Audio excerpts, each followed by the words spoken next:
Hello, I'm Cruz, a movie editor and film buff with a strong passion for the horror genre, a genre that I feel is the most capable of tapping into the strongest areas of human emotion by pushing its characters to their mental and emotional limits. These unforgettable cinematic moments have stood the test of time and have been acknowledged by movie countdown lists, like the much beloved Bravo's 100 Scariest Movie Moments and the most recent Shudder's 101 Scariest Horror Movie Moments. As educational and entertaining as these lists are, there's naturally always a few films missing from their lists that I feel deserve some attention. So, why not make a list of my own that chronicles my personal experience with horror and the movie moments that have stayed in my mind forever? There are still plenty of movies, both horror and non-horror, out there for me to see, but I've done my best to select the scariest moments from the films I have seen during my 30 years on this earth. I've also done my best to rank them in order, as difficult as that was, so some may be definitive, some may be interchangeable, you get the idea. And by ranking them, that's not to say that one movie is better than the other, just that certain moments I find more terrifying than the others. And finally, a lot of these moments will be the actual ending of the movies, so there will be spoiler warnings throughout the series for anyone who wants to see the films before they're discussed. So without further ado, let's explore Cruz's 100 Scariest Movie Moments of All Time.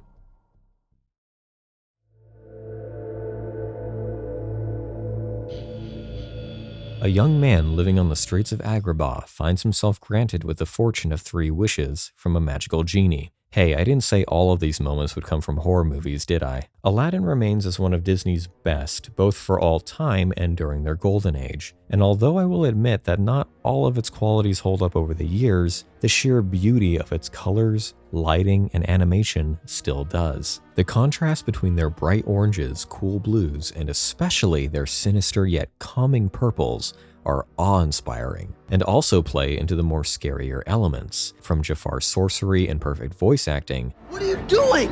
Giving you your reward! Your eternal reward! To the monolithic sights of the palace and its architecture, and most notably, the scariest moment that stuck with me as a kid, the introduction to the Cave of Wonders.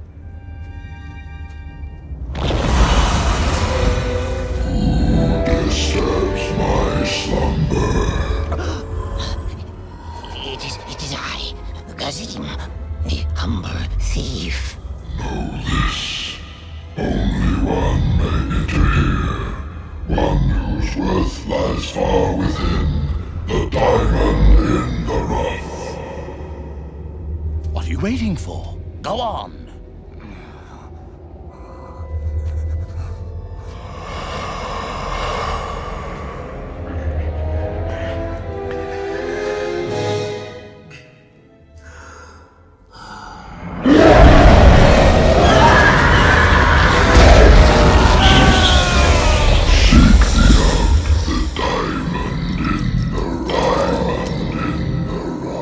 Not only is it an incredible blending of 2D and 3D animation even by today's standards, but it's the fact that a character dies a horrible death within the first 5 minutes of a Disney movie. The Cave of Wonders both scared me and fascinated me as a kid. It's not necessarily evil, it just has a very strict set of rules, and God forbid you ever break them.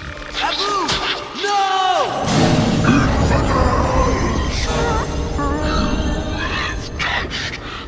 Forbidden treasure! Now you will never again see the light of day!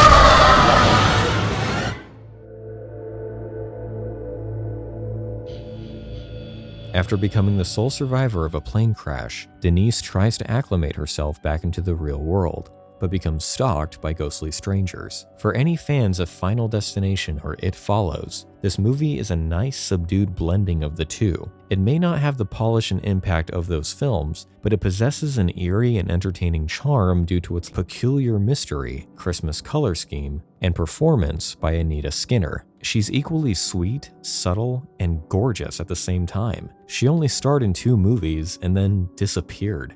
What happened to this woman? There aren't a ton of big scares in the movie, but the one that stays with me comes when Denise returns home and tries to find some peace by herself.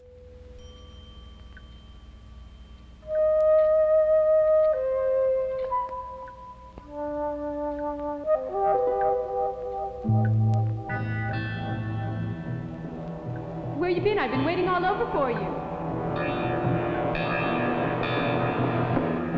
You ought to be more careful. Yes, hello?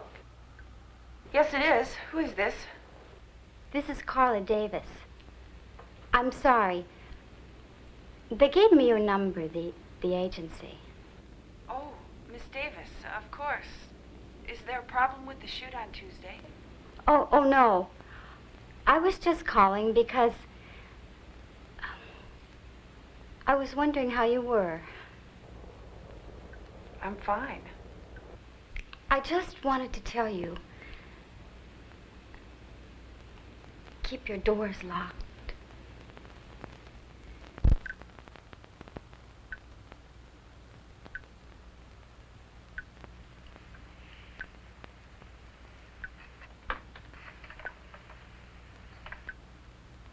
That creepy cat clock may not seem like much, but this was my genuine reaction when I first saw this scene.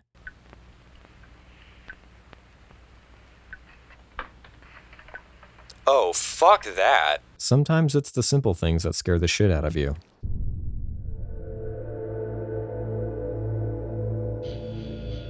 Tales from the Crypt has always been one of my favorite TV series and is a shining example of some of the best schlocky, gritty, underrated horror of the 90s. It was punctuated with both character actors and future up-and-comers with the likes of Daniel Craig, Brad Pitt, and Ewan McGregor. It implemented a variety of camera angles and lenses to emphasize the comic book roots, and the masterpiece intro with Danny Elfman's music were one of my first memories as a child.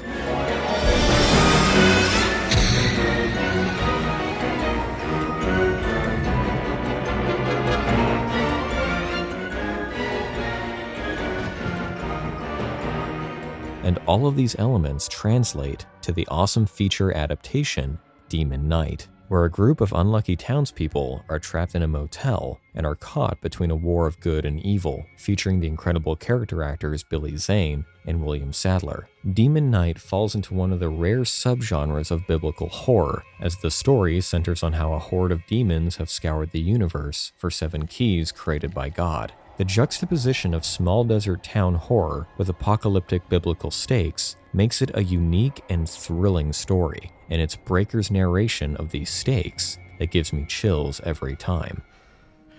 In the beginning, God created the heavens and the earth. You're talking Genesis. That beginning? And the earth was a formless void, and darkness covered the face of the deep.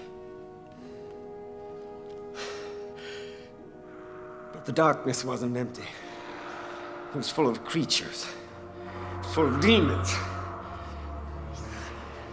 And they had 7 keys formed into a circle that focused the power of the cosmos into their hands. Until God stepped forth and said, "Let there be light." And there was light. And he scattered the demons. And he scattered the keys all across the universe. And we fast forward about 2 or 3 million millennia. Now the demons are back. They got 6 of the keys. And one day they find the 7th key here on Earth. Now to save it, God filled it with the blood of a carpenter who was being crucified by the Romans. And he gave it to a thief named Sirach. The blood inside... Is that? Some of it, yeah. It gets used, you see. Sirach had to refill it. Bad neck wound. Talon caught the artery here. Most of what's in here now belonged to a soldier named Dickerson. Gave it to me in France, August 23rd, 1917. Funny how you remember the big dates in it. Jeez, that would make you, What happens when you run out of blood? They bring back the darkness. Just like that. Just like that. So. Now you know. You feel better? I wonder if I'm the only person that misses this kind of 90s horror. Modest budgets but big concepts complemented by practical effects, cheesy acting, and an overall fun atmosphere. Come on out, everybody! It's time to play! Hello! Or not.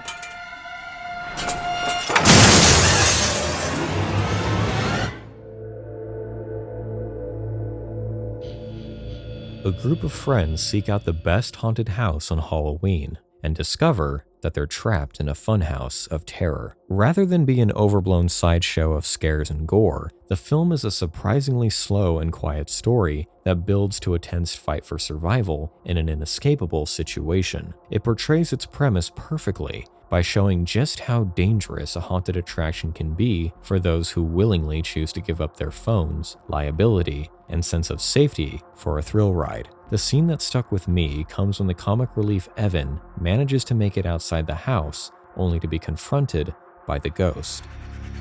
Where's everybody? Should have been out by now. Do you still want to see my face? What? Do you still want to see my face?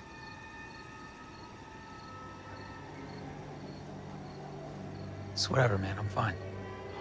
Why not? I just want to go home. 2425 Lincoln Road. What? Because before you said you wanted to see my face. Now I was just wondering if you still wanted to see it. It's a bit of a work in progress, but I think you'll like it.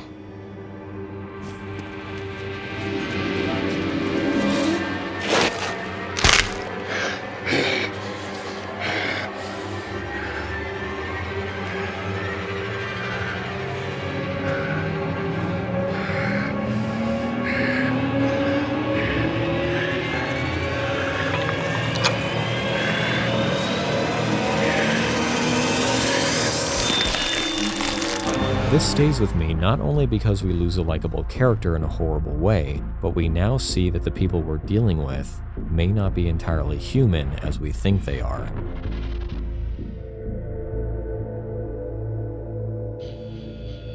A Japanese salaryman discovers that he's beginning to horribly mutate into a mechanized monstrosity while being stalked by an insane metal fetishist. To quote the director Shinya Tsukamoto's own father, there are two types of human beings. Those who succeed, and those who fail. You are a failure, so you shouldn't make this film. I don't know what the fuck he's talking about because this masterpiece of black and white cinema is unlike anything I've ever seen, and I love every minute of it. It has one of the best title sequences, one of the best industrial soundtracks,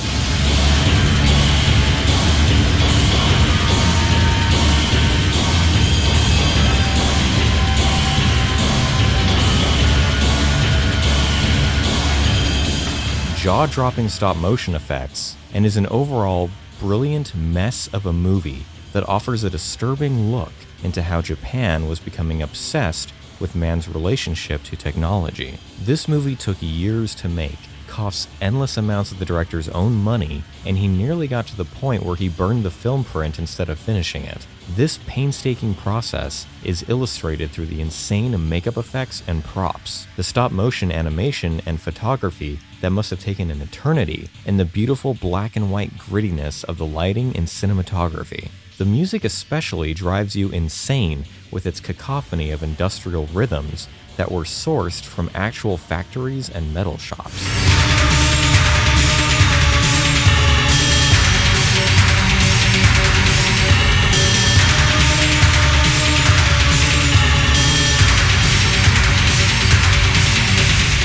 Though some may find it hard to pinpoint scenes in the film that are genuinely scary, my pick would be when the salaryman is followed home by a woman who thought it'd be a good idea to poke a living, breathing, metal abomination.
Possession is an anxiety-induced blend of supernatural horror and the toxicity of a collapsing marriage, tremendously portrayed by the acting talents of Isabella Gianni and Sam Neill, who I may never be able to look at the same way again. It's a story that is equal parts unnatural terror and grounded in reality domestic dysfunction. He and Isabel play a couple who are constantly at each other's throats, with neither of them truly knowing or understanding why until the horrifying mystery is slowly revealed. The pain and anger from infidelity, the futility of falling out of love, all wrapped around the bleakness of Cold War Berlin and a disturbing secret. The film leaves you exhausted on all fronts, especially with its well-known and praised tunnel scene. However, the scene that scared me the most was when we see Anna teaching her ballet class.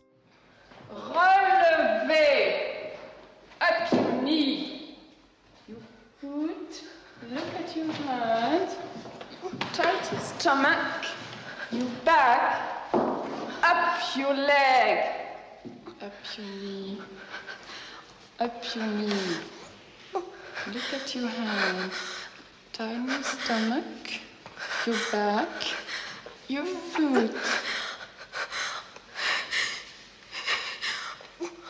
Do it. Hold it. Hold it. Up. Your knee. Hold it. Hold it. Your shoulders down. Hold it. Hold. Hold it. Hold it. Hold it. Hold it. Hold it.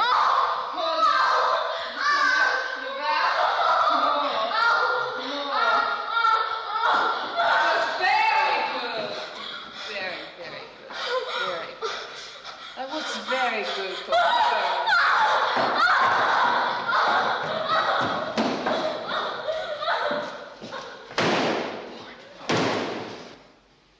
Anna's not just being a strict ballet teacher. She's finding a conduit for control in a time of her life when she feels that she has none, in addition to transferring her childhood trauma onto another, all the while staring at the viewer. This stays with me because amidst all the terrifying scenes in this film, and there's plenty, this is a simple window into a method of teaching that actually happens.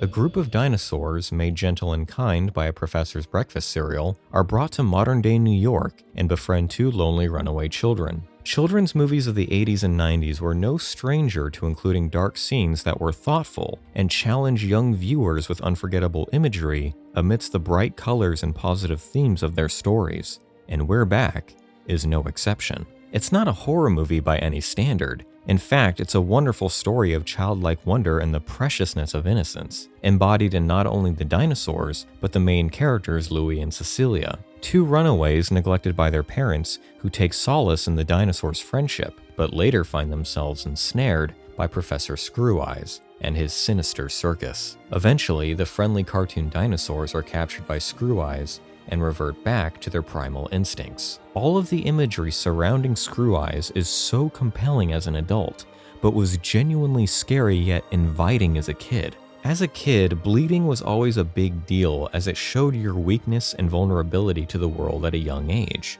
And watching two children sign their names in blood on a devilish contract was foundational to say the least. But the scene that always stuck with me as the scariest is when the heroes prevail and Screw Eyes, though offered a chance at redemption, is left behind to wallow in his loneliness.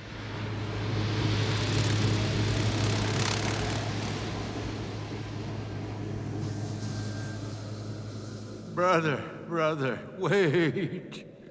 When I am alone, when I have no one to scare, I get very frightened myself. The crows could...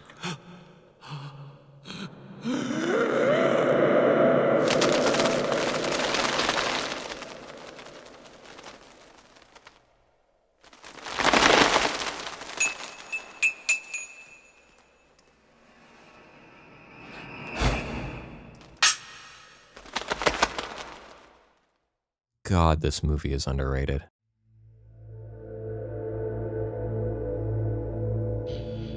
A group of Australian teens pass the time by using a mysterious cursed hand to possess themselves as a party gag, until the possessions take on deadly consequences. The newest debut feature from brothers Michael and Danny Filippo quickly proved to be a disturbing, yet darkly comic ghost and possession movie with underlying themes of loss and teenage insecurities. The main character, Mia, is struggling with the acceptance of her mother's recent suicide and uses the cursed hand as a potential link to speak to her mother. And like with most links to the afterlife, the connection inevitably becomes deadly and preys upon her and her friends with horrific results. What makes Talk to Me all the more tragic is that all the main cast is generally likable, and none of them really deserve what happens to them in the story. Additionally, we're not weighed down by a Google investigation into the hand itself to discover its origins, and instead, Mia and her friends have to frantically guess as to how it works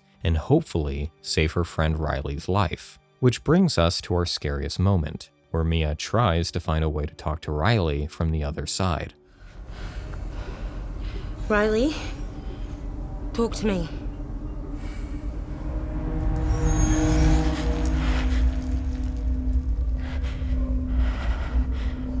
Hi. Is it him? Is there a boy here? Him. Do you know where he is? Please. I can take you to him. Okay. I let you in.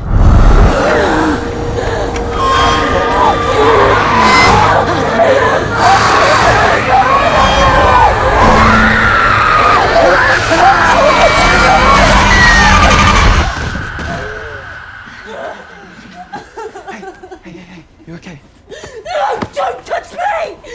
Don't touch me!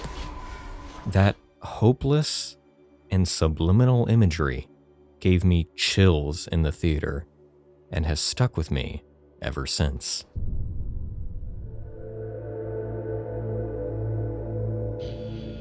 From the mind of Stephen King, a mother and her son are trapped in their car on a hot summer day, while a St. Bernard infected with rabies relentlessly tries to kill them. This is one of the best and most stressful films in one of my favorite horror subgenres, stuck in one location with a pissed-off animal. Dee Wallace and Danny Pintaro give amazing performances, as a mother desperately trying to protect her and her son in a sweltering claustrophobic environment, and as a child continuously having to endure the greatest nightmare of your life. It's a simple and effective premise that has endured for so long that it's become a household name for ill-behaved pet dogs. As a viewer, you're constantly putting yourself into the story, trying to figure out what you would do in the situation. The scene that stuck with me comes when Cujo finally enters the car.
Listen, dear. Taylor, listen. Don't get out of the car.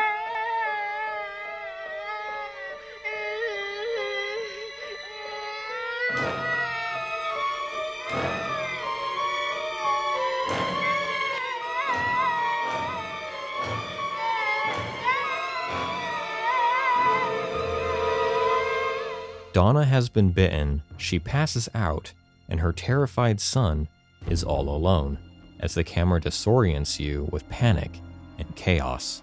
It puts the viewer directly in her son's shoes, powerless and afraid, in a hopeless situation.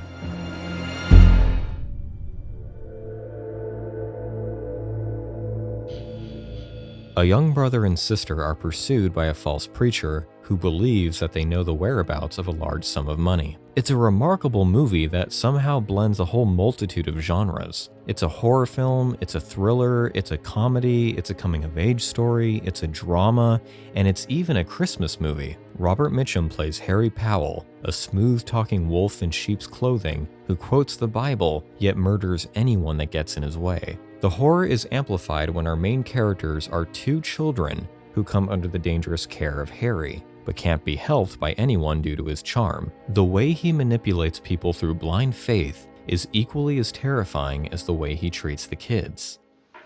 You know what that is? You want to see something cute? Now, looky. How about that? This is what I use on meddlers. John might be a meddler. Ah, no, little lamb, don't touch it. Now, don't touch my knife. That makes me mad. Makes me very, very mad. Now, just tell me, where's the money hid? But that's why I promised John I wouldn't tell. John doesn't matter! Can I get that through your head, you poor, silly, disgusting little wretch? However, this tall glass of terrifying charisma meets his match in the form of Miss Cooper, the only woman with enough backbone and common sense to see through his disguise. What's wrong, John? Come to me, boy. What's wrong, John? Didn't you hear me, boy? John, when your dad says come, you should mind him. He ain't my dad. No, and he ain't no preacher neither.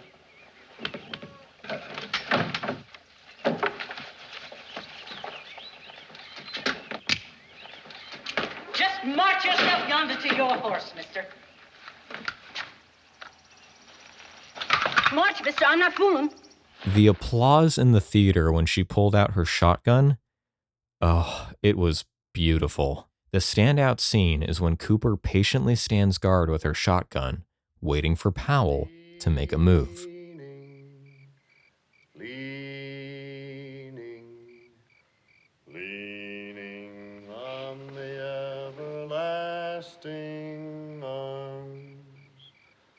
What a fellowship, what a joy divine. Leaning on the everlasting arms. What a blessedness, what a peace is mine. Leaning on the everlasting arms. Leaning on Jesus, leaning on Jesus, safe and secure from all alarms. Leaning on Jesus, leaning on Jesus, leaning on the everlasting arms. Shame on you, Ruby. Running around the house after that mad dog of a man. This is an impeccable display of what you can do with light and shadow, silhouetting a strong protector and highlighting a sneaking coward. The second you see Powell disappear, your heart drops.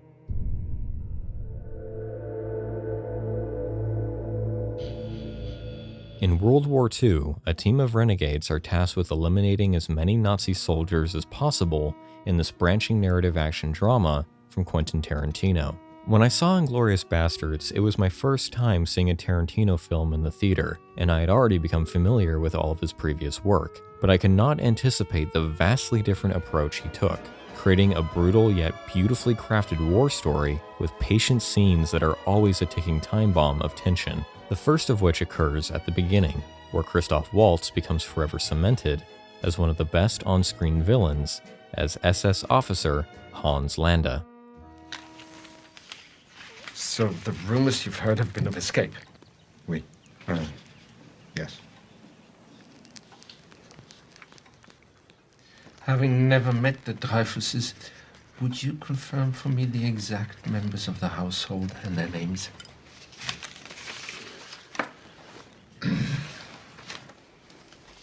There were 5 of them.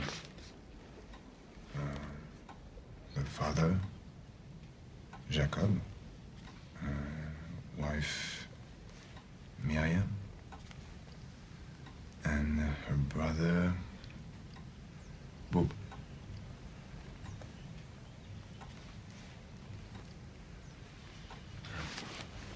How old is Bob? 30, 31. Continue. And the children, Amos and Shoshana. Ages of the children?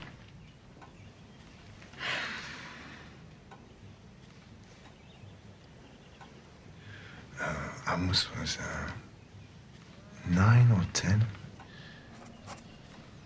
As a viewer, you put yourself in the farmer's shoes, trying to remain as cool and calm as possible while hiding the fact that you're secretly sheltering a Jewish family and protecting the well-being of your own family.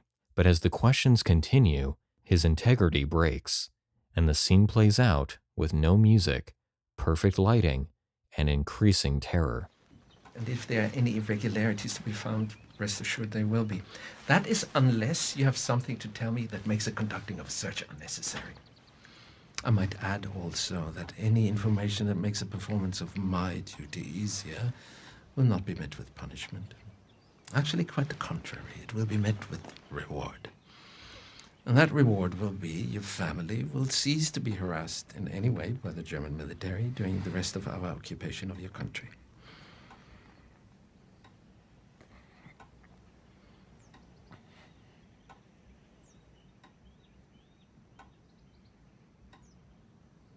You're sheltering enemies of the state, are you not?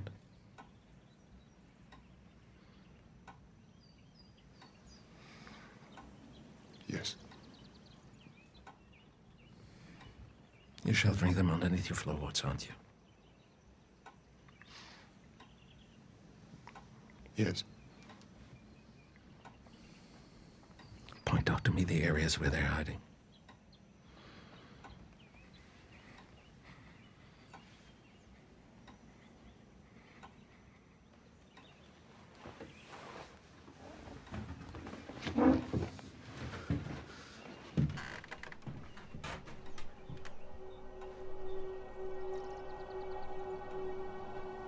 Since I haven't heard any disturbance, I assume while they're listening, they don't speak English. Yes. I'm going to switch back to French now, and I want you to follow my masquerade set clear. Yes. Monsieur Lapadite, je vous remercie pour le lait et pour votre hospitalité. Il me semble que nous en avons terminé.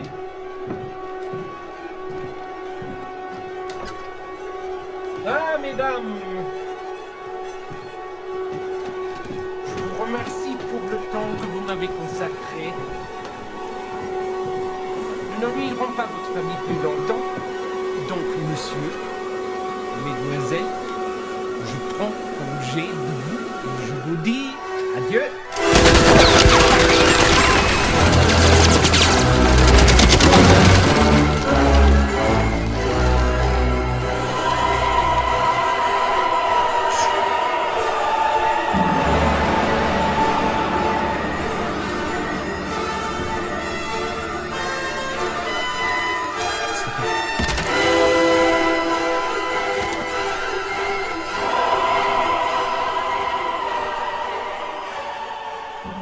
It goes without saying that World War II is an endless tome of horror stories, and Tarantino served us one with anxiety and flair.